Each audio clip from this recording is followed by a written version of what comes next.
Aristóteles pensa esse tema do que seria, como ele diz lá na Gama 2, essa usia, essa Sophia Prote, né? essa sapiência primeira. O que seria essa sapiência primeira? Essa sapiência primeira, ela precede a física. Ele vai dizer no mesmo trecho do livro Gama, da Metafísica, precede porque, em certo sentido, a física talvez não seja inteligível. O movimento das coisas não pode ser, em última instância, inteligível, e esse é o ponto, né? A inteligibilidade sem uma sapiência, sem uma Sophia, por ter uma Sophia que preceda a física.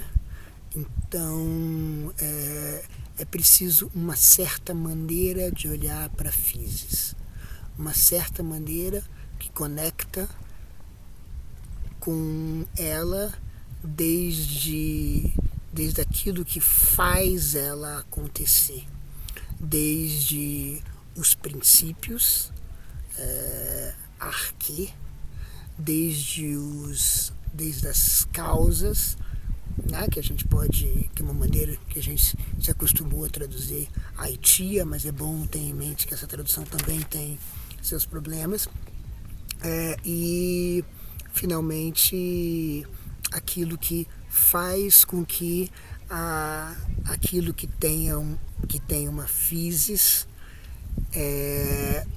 possa ser, em última instância, compreendido como tendo uma estabilidade que permite o pensamento e o conhecimento.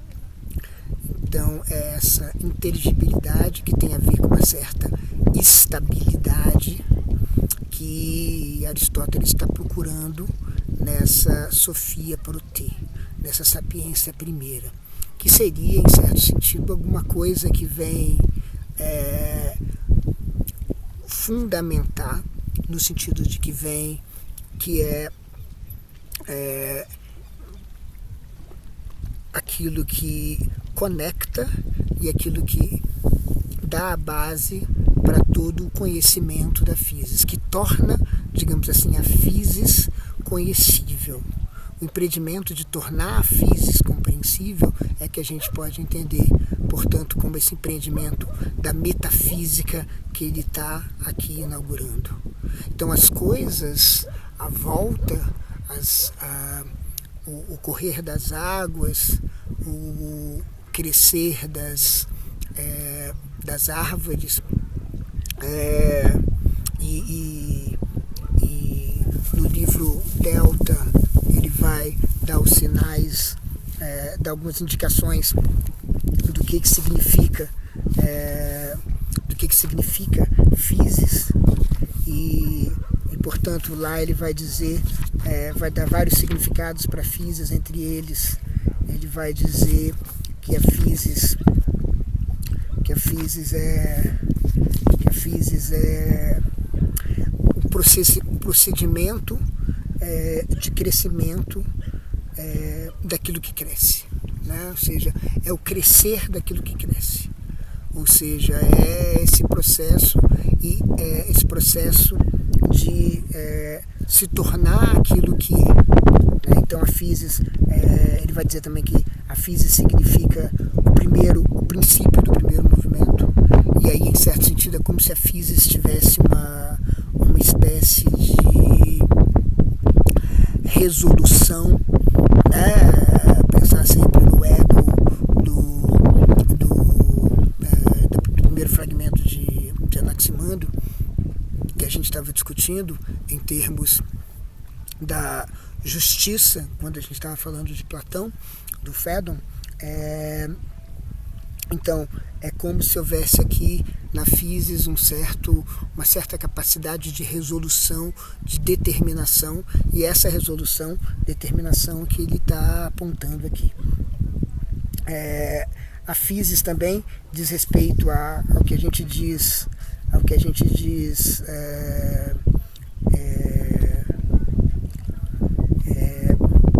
diz,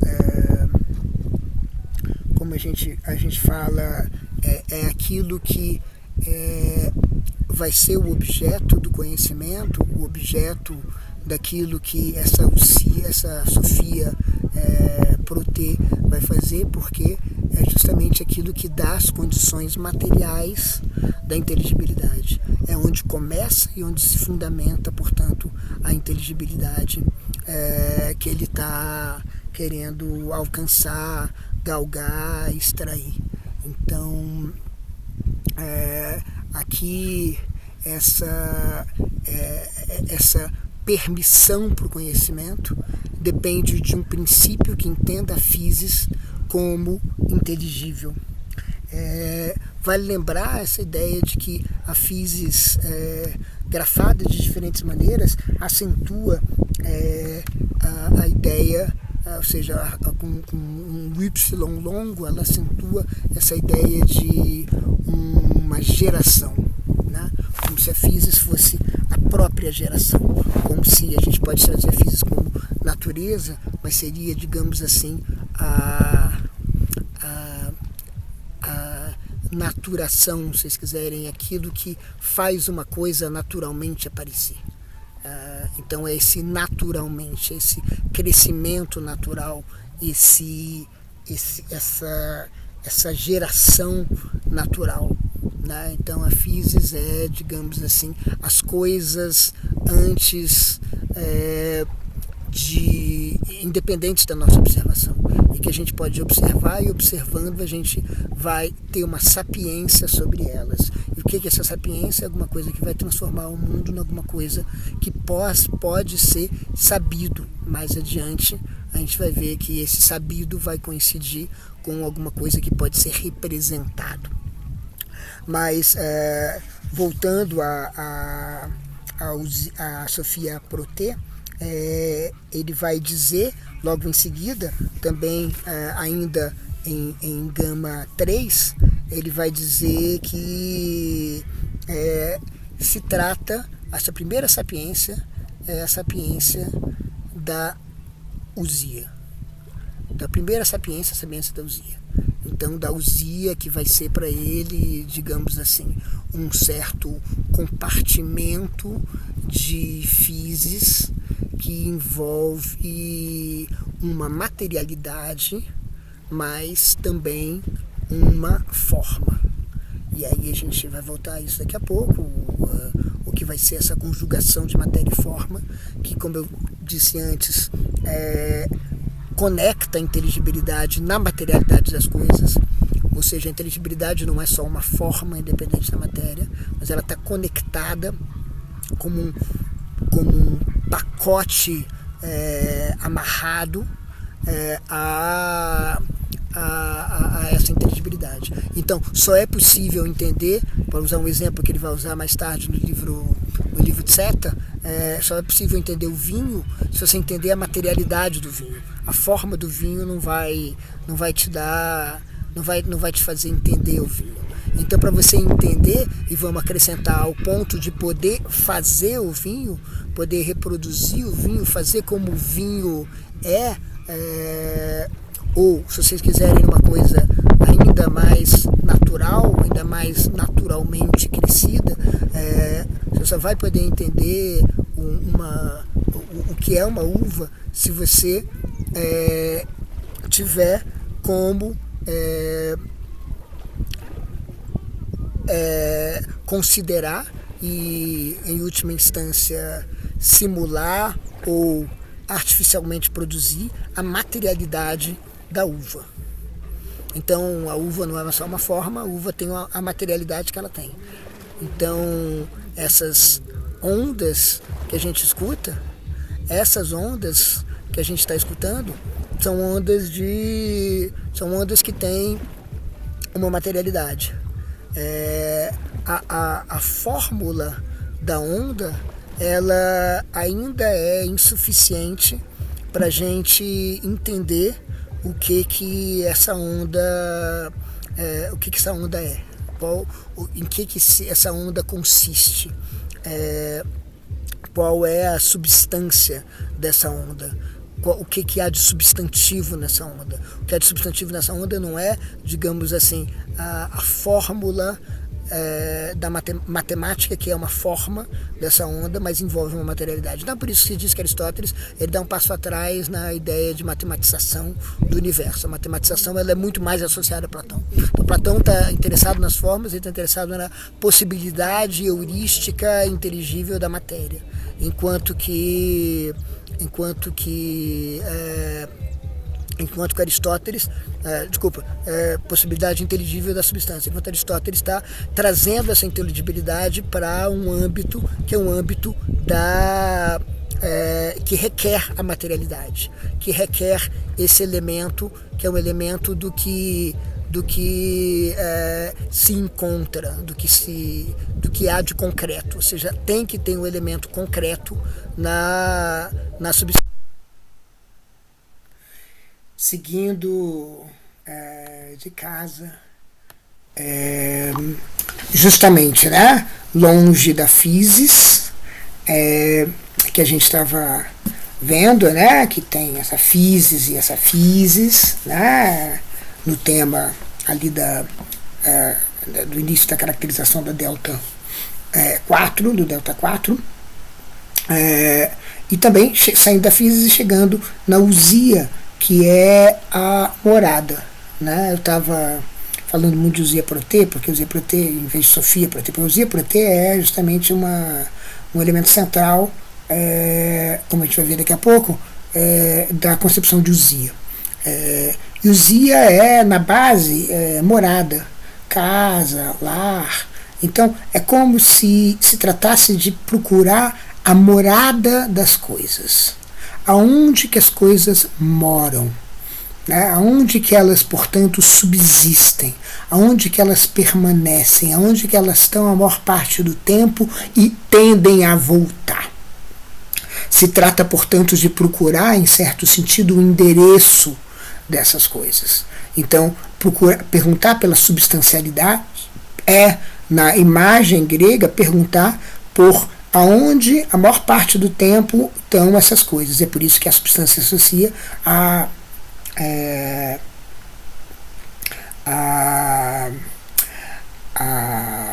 permanência, né? A estabilidade, né? Então, como as coisas subsistem, como elas insistem, como elas resistem, como elas existem. Então, esse estar, esse sentar, que tem a ver com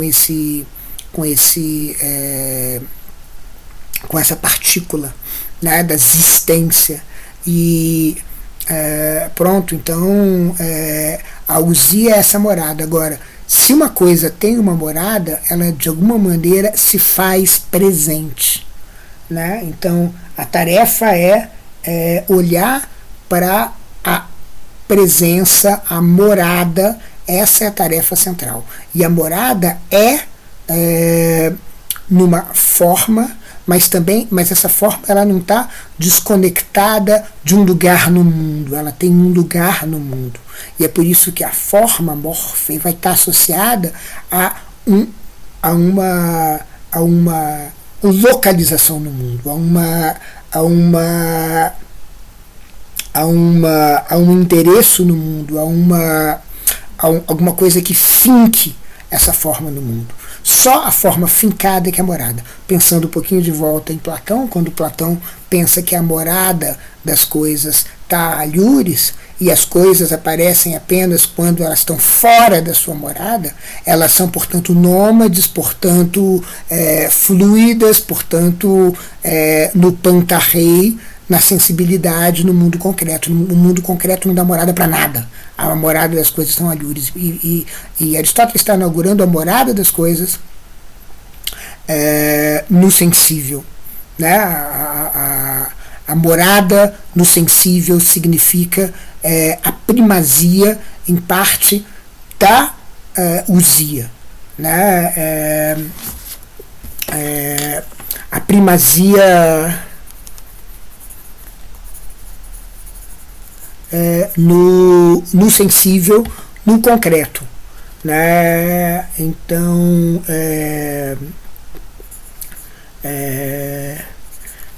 essa primazia é que vai dizer, olha, na verdade é no sensível que você encontra aonde as coisas moram, onde elas insistem, onde elas tendem a voltar, etc.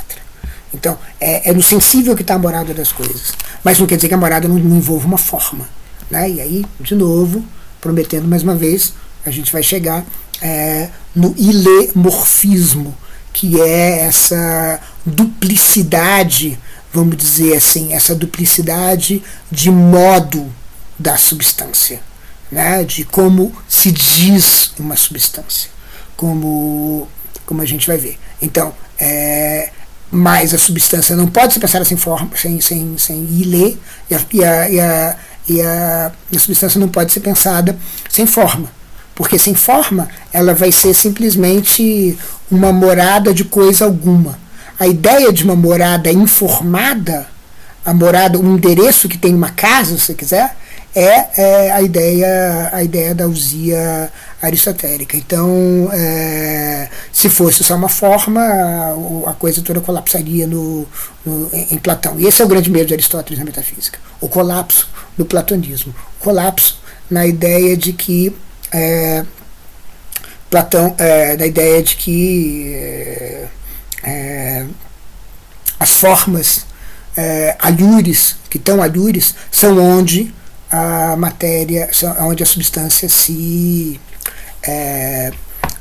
onde as coisas se situam, onde as coisas subsistem, onde elas moram.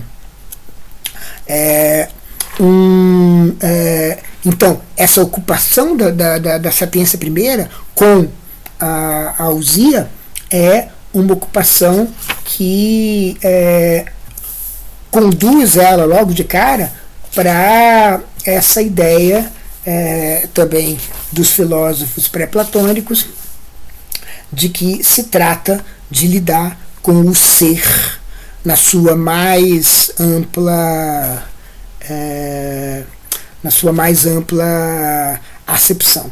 E é isso que faz, antes mesmo, Aristóteles, no delta 2, ele já vai dizer a famosa o ser se diz de múltiplas maneiras, mas sempre em referência a uma unidade e a uma realidade determinada, né? Então essa multiplicidade do ser vai envolver que ele é substancial, mas ele não é só substancial. Então existem outros elementos, outras formas não substantivas do ser. E essas formas não substantivas do ser envolvem, ele vai dizer sempre no órgão, e vai dizer aqui do final do livro Delta, qualidade, quantidade, relação, coisas que só podem ser entendidas a partir da substância. Então a substância é, em certo sentido, primeira em relação a todas as outras. A ousia é primeira em relação a todas as outras formas do ser. E essa primazia ela é justamente não porque todas as outras formas se derivam da substância, mas é que sem a substância nada pode ser pensado. A substância é, ao mesmo tempo, a ousia é a inteligibilidade e a unidade de ser. Então, essa unidade de ser é pensada já a partir da inteligibilidade. Esse é o truque. Então, ele tem uma morada no sensível, ele tem uma unidade, e essa unidade é inteligível. Isso é a ousia. É disso que ele então acha que os filósofos têm que, sobretudo, se ocupar. Então, o pensamento é primordialmente um pensamento da ousia. E aí a física vem depois, né? E com o perigo da física não ser entendida sem as substâncias. Portanto, a physis, como eu estava dizendo, ela fica totalmente sem sem lastro, né? Se você não pensar naquilo que resolve as coisas para a physis. E a coisa que resolve as coisas para a physis é aquilo que faz com que alguma coisa, digamos, natural, se presencie, se apresente, se faça aparecer. Então é isso que, digamos, os filósofos se ocupam, digamos, é esse projeto da metafísica. Esse projeto seria o projeto que ele está recomendando. Um projeto que difere do projeto platônico, porque está fincado no concreto, mas que entende o concreto a partir da sua substancialidade, que é uma forma de apresentação ao pensamento de uma unidade que cria determinações no concreto. No Gama 2, ele já vai dizer uma coisa também muito importante, que a gente está vendo um pouco, já começando a ver como é que é o contraste com Platão, né? E esse contraste é um contraste bastante importante, porque, em certo sentido, trata-se não de encontrar uma morada Luris, como eu estava dizendo, para eu poder realmente reproduzir a uva, eu preciso, né, ter a materialidade da uva, né, ter essa ilê da uva. Então, em certo sentido, Platão está presente, mas há uma distância que está marcando. Agora, um outro elemento aparece na Gama 2, quando ele diz, logo em seguida de dizer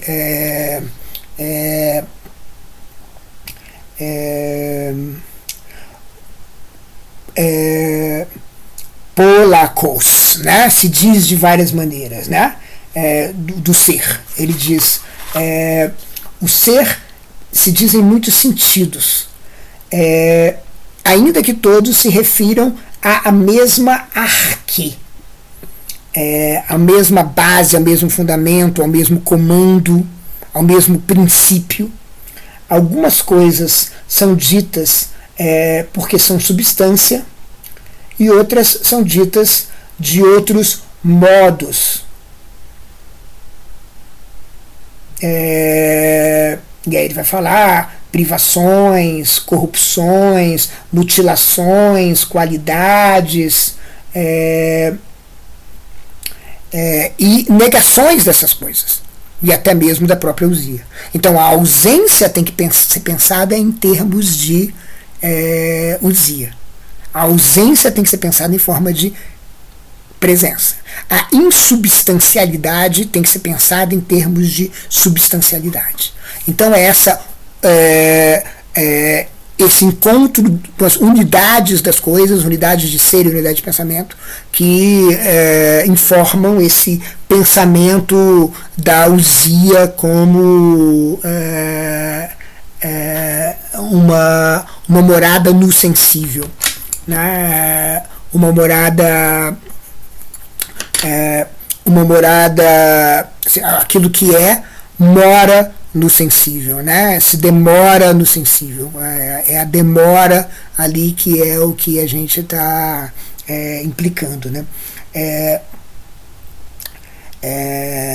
E aí ele vai dizer, até mesmo o não ser, meon, dizemos que não ser. Então pronto, né? Aqui também, nesse sentido também, ele está com Parricídio, ele está com Platão, né? Ele está dizendo o não ser Há um sentido em que existe não ser. Então, aqui ele está marcando essa ruptura com Parmênides, que vai permitir a ele justamente criar esse, como a gente estava vendo, né? essa separação entre o pensar e o ser. E essa separação é que vai dar margem de manobra para que, assim como em Platão, eu possa pensar sem ainda por isso eu me comprometer com o ser. Então essa separação ela é mantida na maneira como Platão, digamos, vislumbra no diálogo do Parmênides que é necessária. e de fato promove através, digamos, do estrangeiro no sofista. Então, Aristóteles, o que significa essa separação? Significa que eu posso separar a substância de todas as suas articulações. Então, mas isso não é simplesmente uma espécie de atomismo metodológico em que eu posso separar unidades de um todo. Não é isso. É também a ideia de que eu posso entender as coisas em forma de substância, e esse entendimento, a partir da substancialidade das coisas, ele serve ao meu conhecimento, ele serve, portanto, a um esforço de eu duplicar essas coisas, de eu reproduzir essas coisas, de eu reinstanciar essas coisas, mas ele serve também para que as coisas fiquem entendíveis, né? Então, a inteligibilidade ela é produzida por essa marca de substância. Então, a substância é o que vai garantir, a usia que vai garantir para Aristóteles precisamente essa separação. Né? Agora, não é uma separação simplesmente do sensível e inteligível, porque em certo sentido o sensível está na substância. Mas ele não é o sensível de uma coisa qualquer, digamos assim, de uma árvore particular, de um lago particular, de uma onda particular, de um vinho particular, de uma uva particular. É a materialidade requerida para que haja substancialidade nessa uva, nesse vinho, nessa árvore, nessa onda, nesse lago. Então, não é o sensível que está no Pantarrei, é o sensível que está numa morada, o sensível que está numa demorada, é o sensível que demora, é o sensível que é estável, é o sensível que subsiste, é esse sensível que aparece na substância que Aristóteles, portanto, quer, de alguma maneira, separar para a coisa andar. O livro Gama ele vai se interessar por uma outra coisa muito importante. É importante a gente pensar que já no Gama 2 ele diz, além da preocupação com a substância, o filósofo tem que se preocupar também com os silogismos, ou seja, com a estrutura dos argumentos, porque os argumentos eles têm uma dinâmica que permite que você descubra, né, o segredo das coisas. Então, é comum se dizer que Aristóteles tem um elo com a lógica, da mesma maneira que Platão tem um elo com a matemática, e bom, aqui não é difícil entender isso. Né? Então, o silogismo ele vai me permitir chegar a substâncias. E a lógica aristotélica, como se diz, ele é toda pensada em termos de substância. Então, pensar nessa ordem do Gama ajuda muito para a gente entender o projeto clássico, digamos, aristotélico para a filosofia. Primeiro, destacar a multiplicidade, como a gente estava falando, dos modos de ser. Segundo, acentuar a prioridade da substância, entender a substância como uma morada no sensível, ainda que isso não está completamente claro, isso vai ficar mais claro no livro Delta. Tá? E aí então dizer, é a substância que é o foco central, e a partir desse momento em que a substância aparece como foco central, junto com o silogismo, é que vai aparecer então as unidades, digamos, da lógica aristotélica, da lógica que ele está propondo, da lógica na qual ele está se movimentando no livro Gama.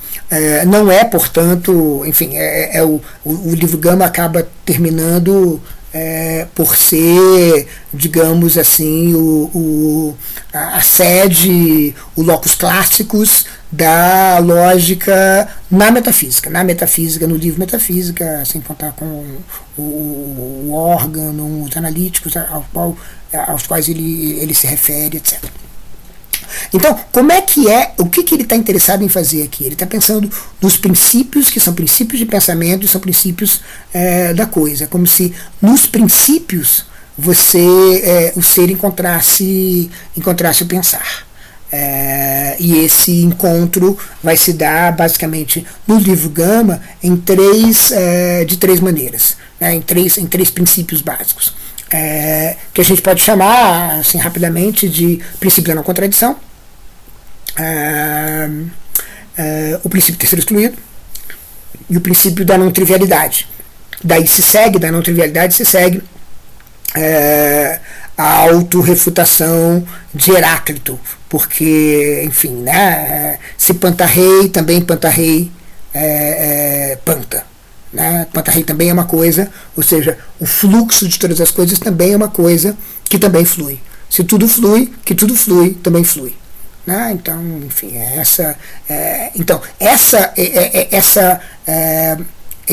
esse desvio da trivialização, ou seja, como ele diz, a ideia de que tudo é verdadeiro, a ideia de que tudo é falso, que é uma maneira de colocar isso, porque a verdade e a falsidade estão intimamente associadas para ele, por causa da substancialidade, à necessidade, e estão associados também à permanência. Então a morada é necessária e a morada é necessária e é permanente.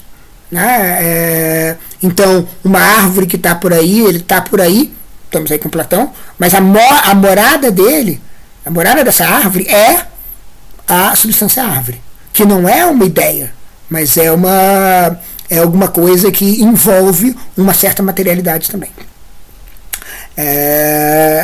Então, a partir daí é que esses princípios vão ser desenvolvidos, defendidos e recomendados.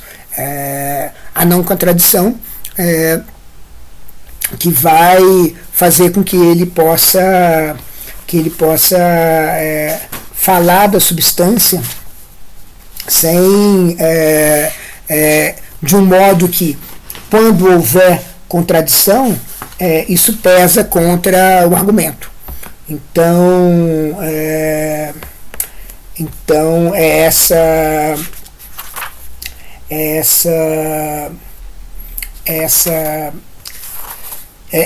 ideia, né? Então, na verdade, é preciso que haja refutação. Né? Então, a refutação ela é inaugurada aqui. Né? Ou seja, a dignidade da refutação, pelo menos, é inaugurada aqui. Né? Então ele vai refutar várias coisas, ele se diz capaz de refutar Heráclito, portanto, ele vai proceder através da refutação, e essa refutação vai ser justamente aquilo que vai permitir a ele entender a substância de um certo modo e não de outro. Né? Então, a gente pode pensar que a refutação é uma maneira de ver, de entender o pensamento, né? O pensamento como alguma coisa refutável. Né? E já que seria refutável, ele é, em certo sentido, destacável daquilo que é. É possível pensar o falso.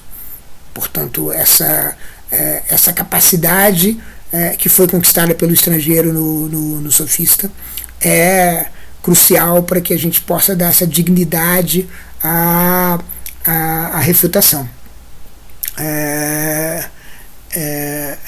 Pronto, então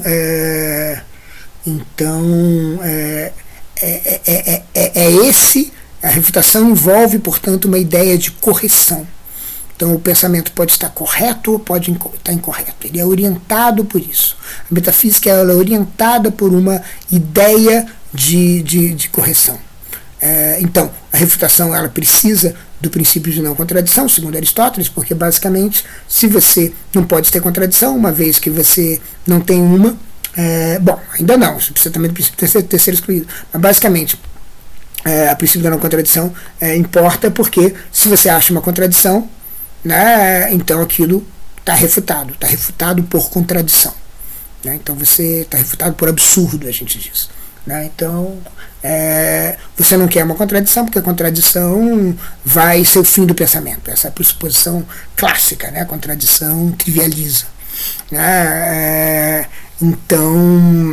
Então, evitar a contradição, evitar a trivialidade no sentido de tudo ser verdadeiro, tudo ser falso, e evitar e a trivialidade que a contradição promove é exatamente essa, ou seja, uma vez que você encontra uma contradição, tudo é verdadeiro. Então é justamente a trivialização que ele está querendo, em certo sentido, evitar esse processo.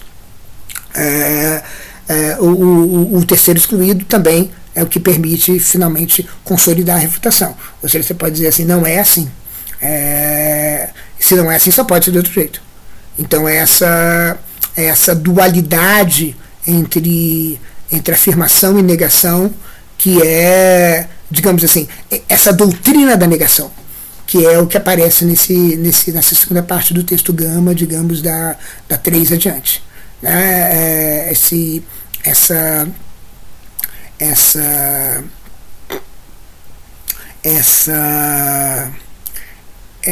texto vai dizer, olha, na verdade, a gente tem que poder falar do não, porque se a gente não falar do não, a gente não consegue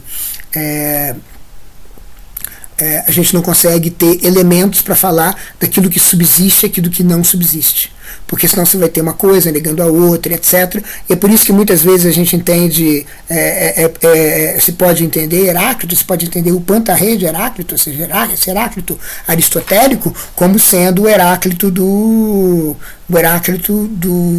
uma lógica que admite contradições. Né? Não só que admite a impermanência ou a contingência, mas que admite também a falsidade da verdade e a verdade da falsidade, vamos dizer. Então, é parte da consolidação da substância que a gente tem uma doutrina da negação. A negação é alguma coisa que substancialmente faz alguma coisa com o que há de substancial. E, portanto, me permite me orientar por entre as substâncias. Feita toda essa, vamos dizer assim, feita toda essa estrutura da lógica, ou seja, como a lógica é parte, portanto, da metafísica da doutrina da substância, feito tudo isso, feito toda essa articulação dos princípios lógicos, que são, portanto, princípios metafísicos, né? Ou seja, feito isso, é que ele vai poder, então, entrar nos princípios que vão estar orientados pela substancialidade e pela lógica, ou seja, portanto, na primazia da sapiência de se informar sobre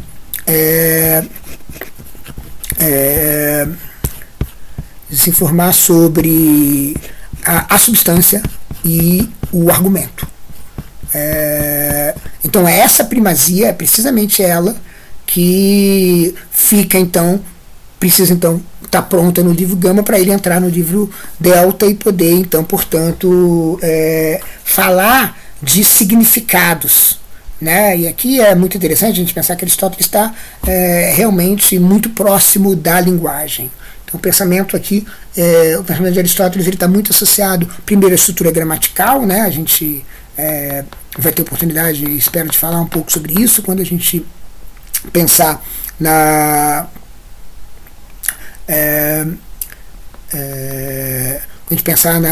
estrutura da relação entre substância e acidente, porque a relação de substância e acidente é uma relação de predicação.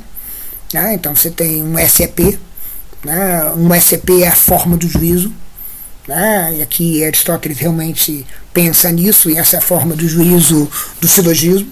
Né? Cada premissa e cada conclusão de um silogismo tem a forma SEP, tem a forma, portanto, de substância é predicado, né? A predicação de uma substância.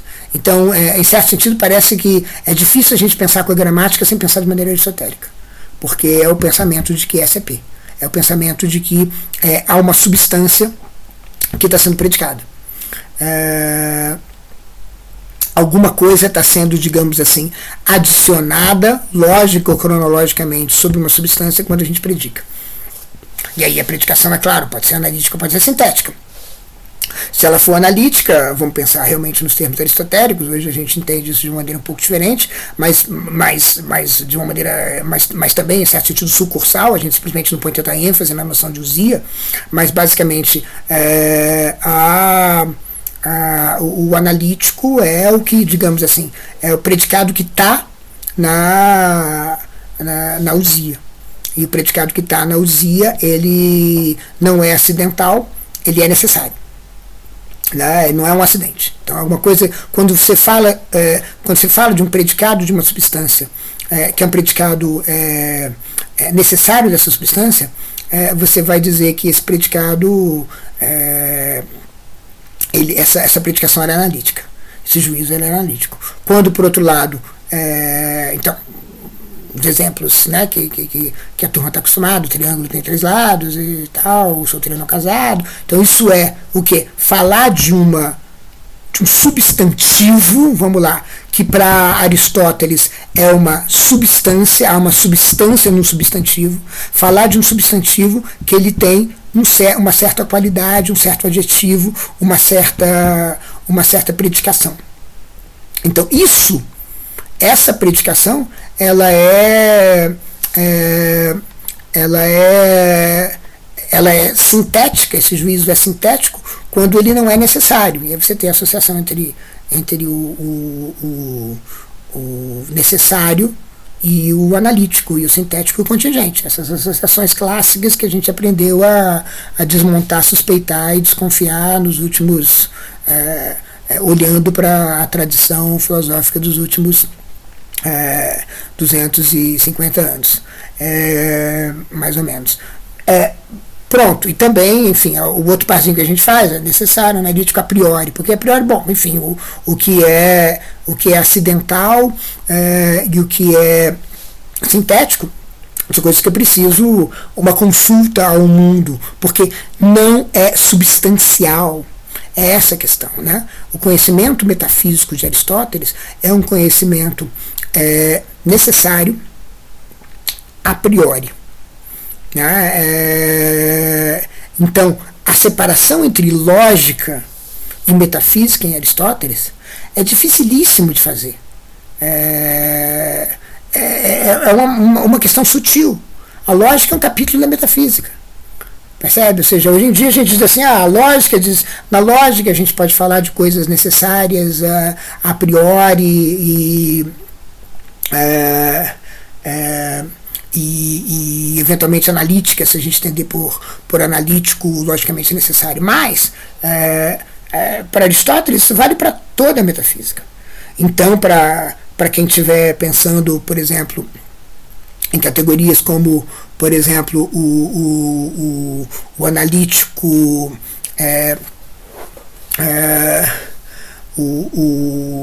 o analítico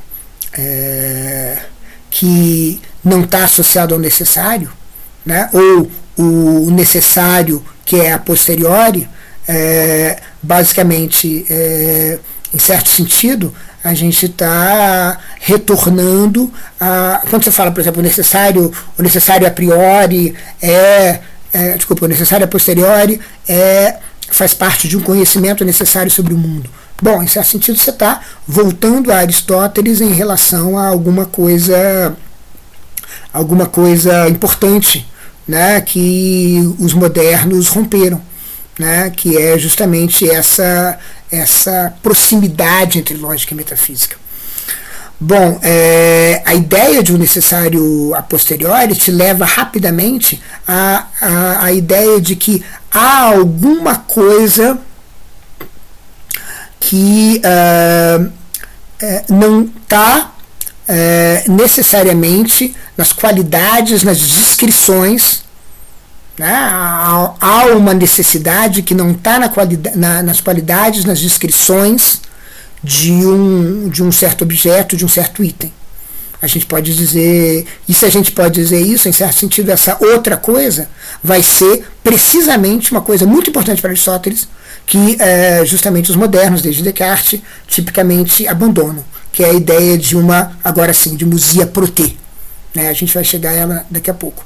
Mas a ousia protê é justamente essa substância primeira, esse substrato, como a gente diz, uma tradução possível de hipokeimenon, né, que é o termo de Aristóteles, né? E esse hipokeimenon, ele se associa também a essa substância que não é um predicado, mas é aquilo que recebe os predicados. Né? Então, portanto, isso é um substrato independente de qualquer qualidade. Né? Então, essa controvérsia aí, uma controvérsia que espirra para todos os lados. Hoje em dia, de uma maneira geral, Aristóteles, a posição de Aristóteles nesse debate ela é mais popular do que a posição cartesiana, spinozana, leibniziana. Mas basicamente a ideia é saber se a substância precisa de um substrato ou não. Isso tem a ver com a discussão com Platão, em certo sentido, porque tem a ver com justamente essa ideia da finca, né? Da morada estar fincada no sensível, da morada estar fincada no concreto ou não estar fincada no concreto, porque Platão dizia que ela não estava. Então os modernos, em certo sentido, eles estão abandonam esse fincamento, esse alicerce. Isso a gente vai ver depois. Mas essa ideia do hipokeimenon, ele se associa a essa coisa que não tem qualidades, mas que recebe as qualidades. Né? E a gente vai chegar lá daqui a pouco. Mas antes de chegar na substância propriamente dita, com Aristóteles, no livro Delta, ele vai se dedicar a mostrar alguns significados, por isso que eu estou falando tanto de linguagem, né? Legetai, ele diz arque legetai, assim começa o delta, o delta 1, né? O primeiro, o começo do livro Delta começa arque legetai, né? Ou seja, princípio significa, o arque significa. Ele vai começar dizendo 6 e dizendo o seguinte: todas as causas são princípios. Vamos traduzir de um jeito melhor, tendo em conta essa dificuldade de causas que a gente vai tematizar mais adiante no curso, essa dificuldade da ideia de causas. Toda a aitia é uma arquê. Não quer dizer que todo arquê é uma aitia. Né? Então ele vai dizer: arquê é o começo do movimento, arquê o fundamento, arquê é a origem, começo, origem, fundamento, que você tem toda uma estrutura do árquico, né, do comando começo, né, começo, fundamento, origem, também aquilo que ele vai dizer propicia o movimento, né? Ou seja, toda derivação ela se refere a arquê, ou seja, não é a derivação ela mesma que produz alguma coisa, mas a produção é dada no arquê, no ponto inicial. Sem o ponto inicial o movimento não se dá. Então o movimento ele é refém do começo, do princípio do arquê, da arquê.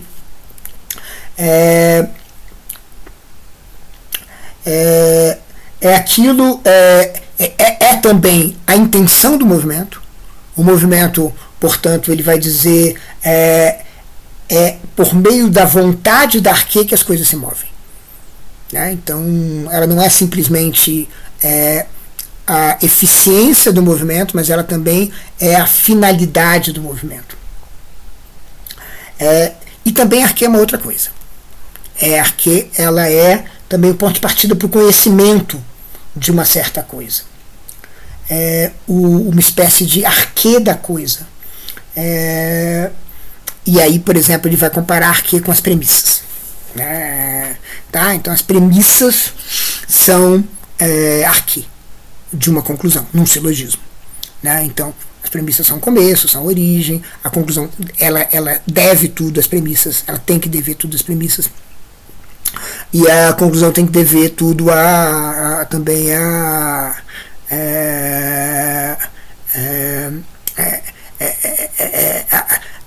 finalidade da conclusão, ela está em certo sentido inscrita na premissa. Então, origem, intenção, vontade, eficiência do movimento, todos esses elementos podem ser encontrados tanto num princípio empírico quanto numa premissa de uma conclusão, uma premissa de um silogismo, de um argumento. Portanto, tá aí, né? A gente vê bem como é que a lógica é um capítulo da metafísica e não mais que isso. Então, arquê portanto, aquilo que vai te dar o princípio para você pensar naquilo que, em última instância, é o que motiva o seu pensamento, a arquê do seu pensamento, digamos, metafísico, que é a substância, a ousia. Em seguida, no Delta 2, ele vai se ocupar, e essa parte é mais famosa, mais discutida, com significados de aitia. Né? E aí ele vai dizer, primeiro, a matéria de que são feitas essas coisas. O bronze da estátua, a prata do copo e seus respectivos gêneros, o tipo de prata, o tipo de bronze, né? Ou seja, esse ile. Ile é outra palavra tão interessante quanto ousia. Ile vocês conhecem a palavra ileia, a gente fala da ileia amazônica, né? Ou seja, ile é floresta. Mas aí é também como bois em francês, como wood, e a gente fala assim, I'm going to the woods.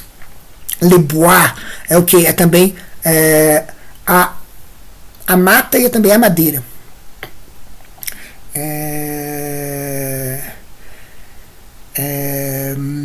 Então, é essa floresta que é essa causa, se você quiser ler assim. Né? Eu estou, nesse momento, empreitando uma leitura da Ilê em Aristóteles como sendo floresta.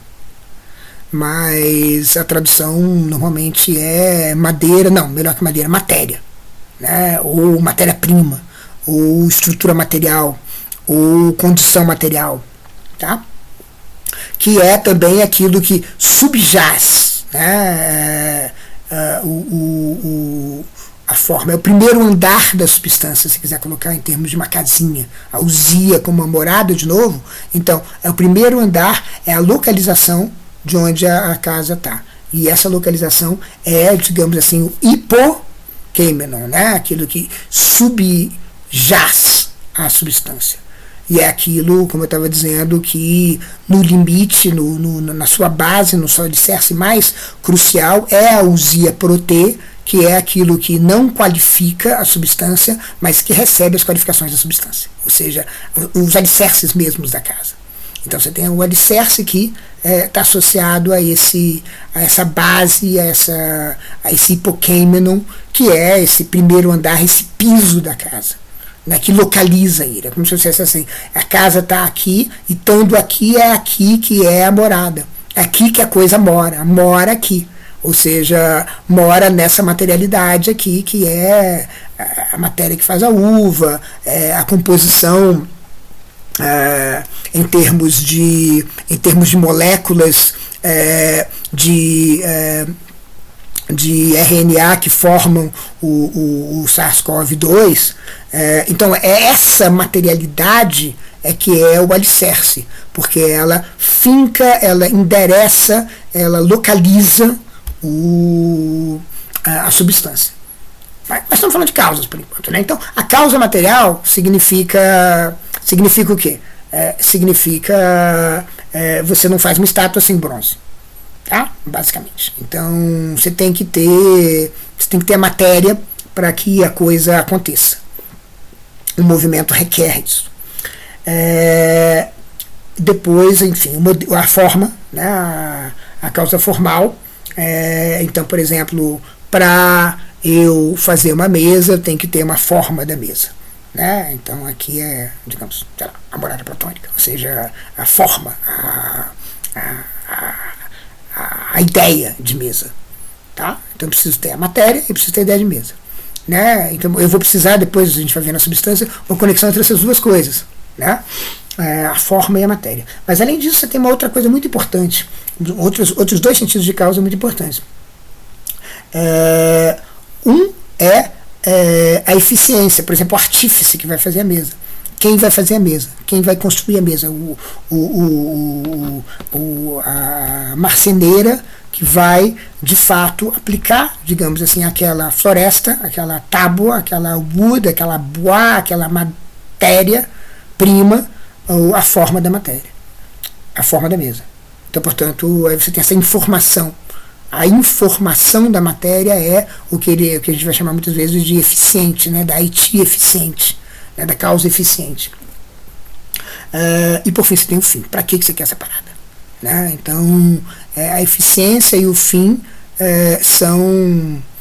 e é interessante, na física ele vai dizer, e essa questão da existência de causas finais também é uma longa discussão ao longo da história da metafísica, mas é importante a gente pensar que o natural vai ser para Aristóteles, isso está na física, justamente essa coincidência entre causa final e causa eficiente, que é muito interessante ser pensado. Né? Então, precisamente, a causa final é a própria causa eficiente. Isso é alguma coisa que a gente não vai poder, digamos, captar na tecne, como acontece na física. Porque na tecne você tem justamente o artefato, e o artefato é alguma coisa que, em certo sentido, promove essa separação na instanciação entre causa final e causa eficiente, entre a aitia, entre essas duas aitias. Aí o livro Delta segue, justamente vai chegar justamente na discussão sobre a physis, né, no Delta 4, que começa physis legetai, e a gente chega no 8, onde aparece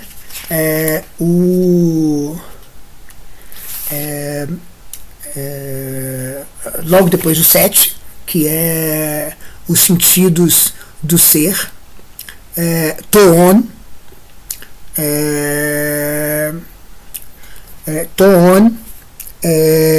legetai, e ele vai dizer,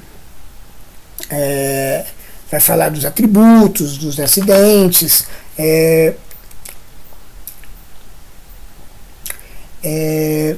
e vai falar, portanto, de uma outra coisa importante, que é aquilo que existe em ato e aquilo que existe em potência, que vai ser, como aparece analisado no livro Theta, um elemento fundamental da análise da morada, da ousia. E é a ousia que ele trata no Delta 8, que eu gostaria de parar um pouco. Né? Aqui ele lista ousia legetai, ele lista 4. Tá? E ele vai dizer, se diz dos corpos simples, tá? Dos corpos que não são compostos, e aí os exemplos são a terra, a água, o fogo,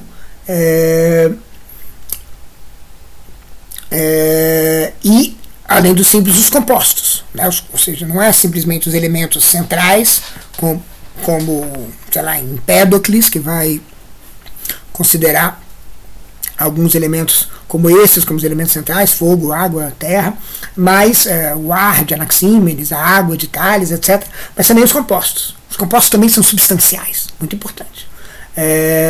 Como os animais, os seres divinos e suas partes. Então,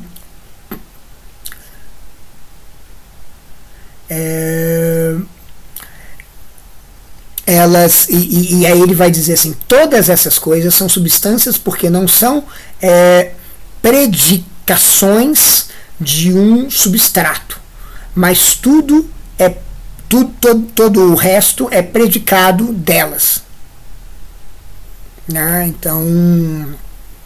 Então um pouco isso, né? Todas essas coisas são substância no sentido de que são essa substância primeira, né? Essa ousia prote, essa morada, esse alicerce, esse endereço, essa base da casa onde a casa se erige, se sustenta.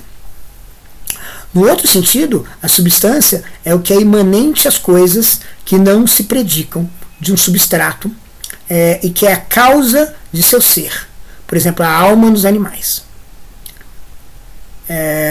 Então, num certo sentido, a substância é o substrato, no sentido da substância primeira, no sentido dessa ousia proteína. Então, ele está dizendo, são corpos simples, corpos compostos, o simples e o composto tem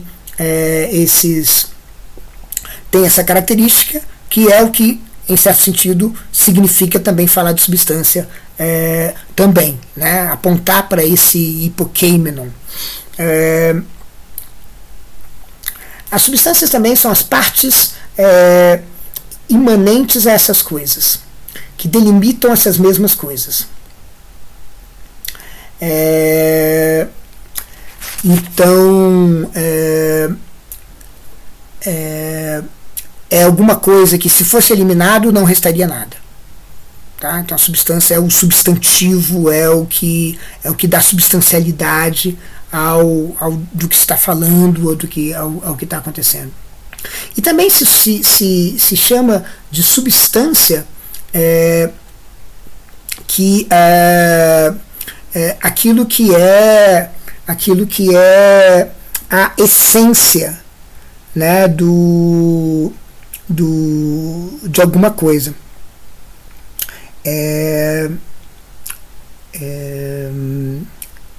Justamente aquilo que é einai, né, aquilo que caracteriza uma definição, uma descrição definida, né, uma definição descritiva, uma descrição definida é o que é uma substância, é o que tem substancialidade, a partir do qual outras qualidades podem vir, mas essa substância, definição descritiva, descrição definida,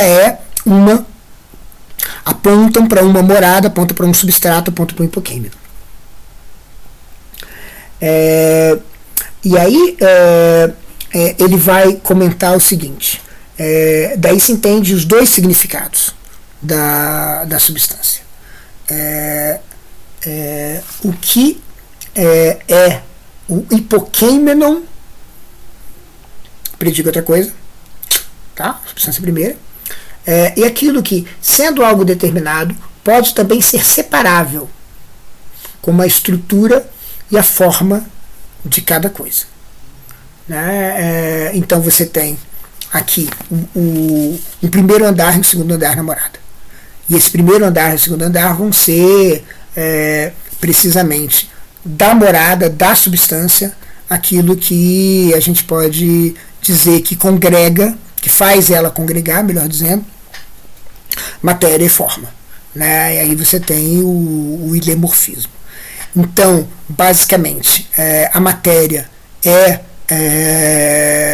veja, vamos lá, né? A matéria, as discussões são muitas entre materialistas e imaterialistas que se enrolam até o século XVIII ou mais, né? Ou seja, a questão é que, por exemplo, a matéria não tem predicação nenhuma enquanto matéria. Né? Então, por exemplo, um imaterialista posterior, num contexto muito diferente, que é um contexto já cartesiano ou pós-cartesiano, que é Berkeley, vai dizer alguma coisa assim: olha, a matéria é impensável, né? É como se fosse alguma coisa como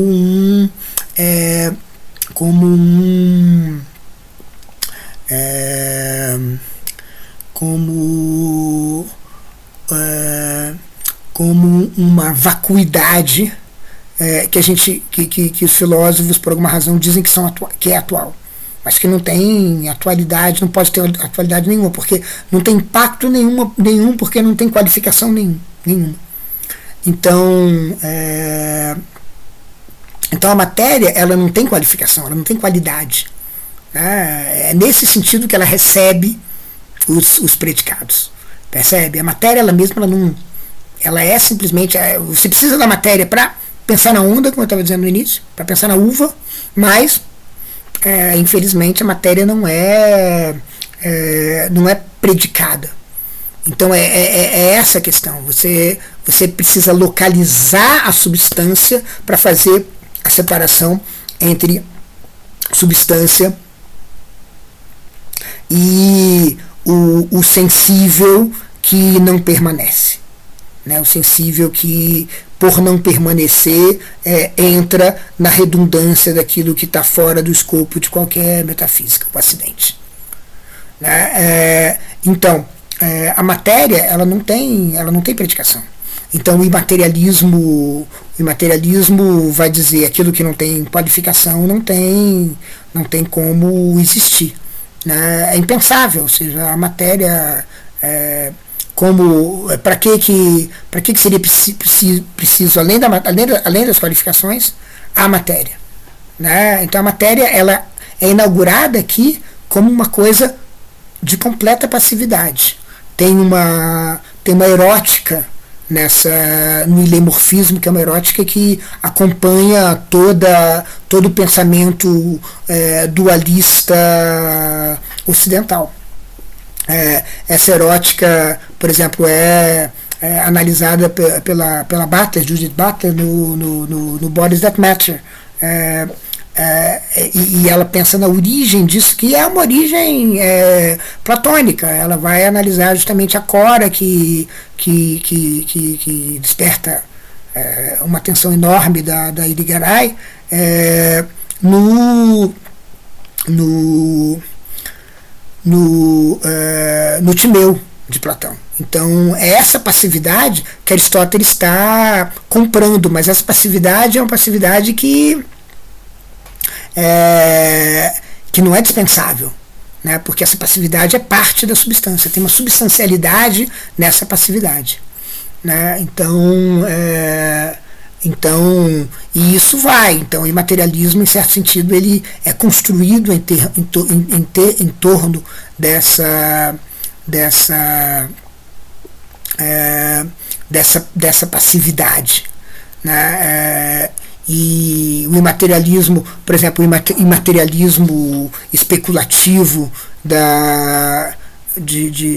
do Graham Harman na Ontologia Orientada a Objetos, vai também dizer eu só posso pensar a matéria, eu só posso conceber a matéria, portanto, se ela for constituída de objetos que tenham não só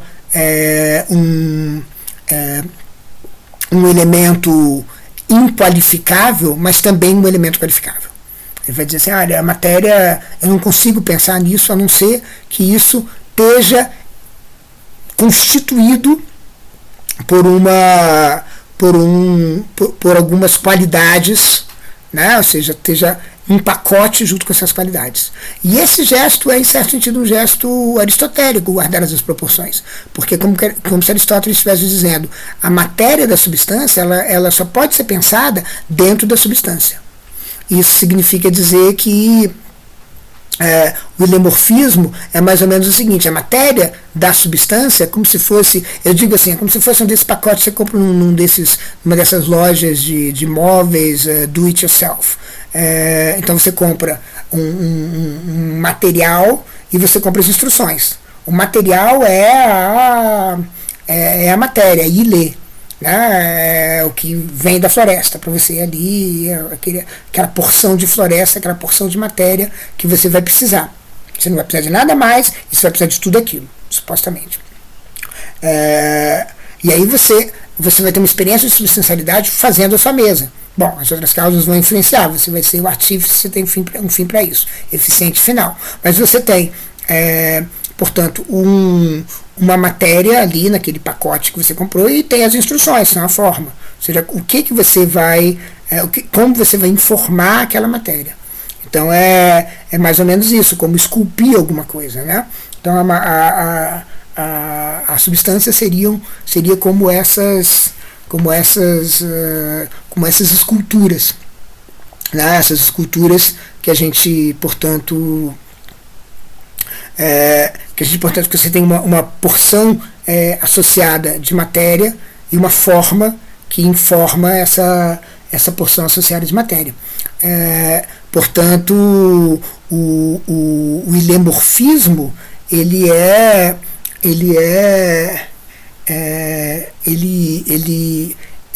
considera a matéria apenas como receptora. Então esse é um elemento bem importante, né? A matéria é simplesmente receptora, ou seja, ela não vai ter nenhuma qualidade especial, aquela madeira ali, essa madeira aqui tem uma lasquinha toda especial que não tem todas as outras. Não, essa lasquinha absolutamente não importa. O que importa na matéria é que ela seja capaz de receber a forma, que ela seja capaz de ser informada. É essa matéria que interessa. É a matéria enquanto hipokêmenon, é a matéria enquanto receptáculo, né? Então é essa a erótica do ilemorfismo. Né? A passividade é alguma coisa que necessita e só pode ser entendida com a forma. Sem a forma a gente não entende ela. Então o ilemorfismo também abre um outro elemento muito importante que a gente vai explorar mais adiante, que é esse elemento de da substância poder ser vista de várias maneiras, sem perder a sua centralidade, a sua primazia. Então, a substância sempre vai poder ser vista em particular, como matéria e como forma. Né? Então, é a invenção em Aristóteles da importância filosófica dessa partícula re, dessa partícula qua, dessa partícula enquanto, que é uma invenção de que você pode sempre ver a substância como mera forma, como se ele tivesse, ou como matéria também, como substrato. É como se ele estivesse dizendo assim, olha, a separação que Platão faz entre matéria e forma é uma separação extensional. A minha separação não é extensional. É como se pudesse ver a matéria como ver a substância de um certo jeito e ver a substância de um certo outro jeito. Não é uma separação extensional, mas é uma separação intencional. Essa é a invenção. Esse é o gesto da metafísica. Então, com isso, você foca, traz para o chão,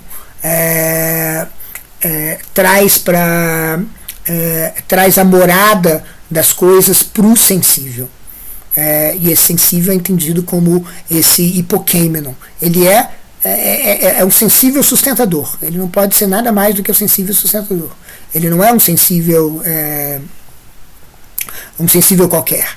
É um sensível que está alocado, como no pacote de elementos que eu tenho para construir a mesa, como no barro alocado para fazer a escultura. Aquilo só importa enquanto elemento para eu construir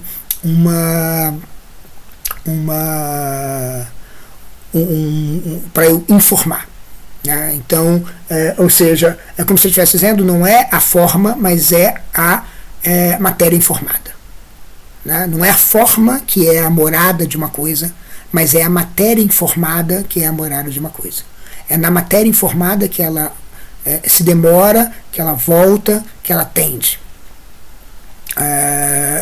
Então, a substância ela vai estar associada a uma materialidade, mas uma materialidade informada.